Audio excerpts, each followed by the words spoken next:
Hey guys, welcome back to another Hopry Short. Today is Friday and we're going to be taking a look at the last beer for Germany week. Now I'll be doing some more German beers in the future, but I really kind of felt like they were overlooked on my website, so I really wanted to kind of knock out a week full of beers. I wanted to share some of my favorites. I also wanted to try some that I've never had before. And today I'm going to share probably one of my favorite German beers. It's called the Korbinian from Weinstephaner, and it's a Doppelbock, and this one clocks in at, I think it's like 7.4%. If you've heard of Bocks, a Doppelbock is obviously just a doubled up version of that, and I think of all the beers that we've looked at this week, this one's clearly the biggest one that we are going to drink. Now, a lot of people will tell you that during Lent, people would use this beer to, that's all they would drink. They would drink this and they would call it a meal in a glass.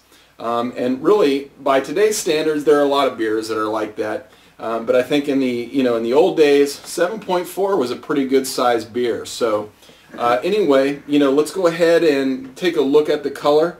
The color on this one really has that sort of cola color. It's a dark brown, almost approaching kind of a dark black, but really when you hold it up to the light, you can see a lot of that nice ruby red color kind of around the bottom and around the edges.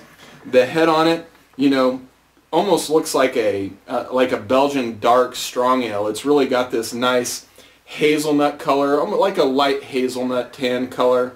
The head on it, though, is just very frothy, almost meringue-like. Really, really a good-looking beer all the way around. Really what the style should look like, and let's see what it smells like.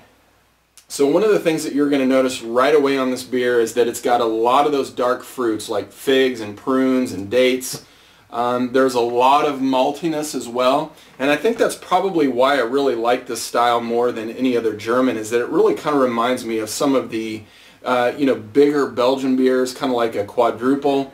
The maltiness, though, is really what kind of sets this apart from those beers. Those tend to be, more yeast forward in their flavor. It's the malty character in these that I really think sets these apart. But let's taste it.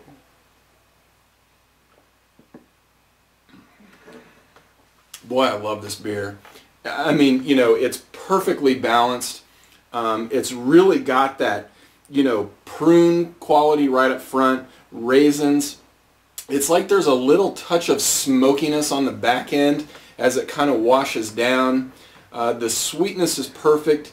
There's a little bit of bitterness from the hops. Not a whole lot, though. They tend to not hop these up very high. So really you kind of want a little bit of alcohol in there to kind of help cut through the sweetness that you would get.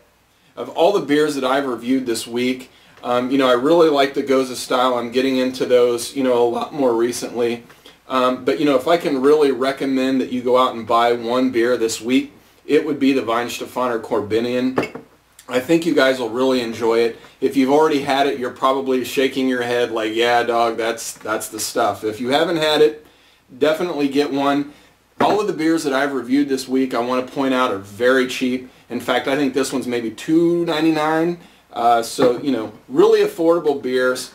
Go out and try some German beers and let me know what your thoughts are. And that's about it. I hope you guys enjoyed this week. Thanks a lot. Cheers.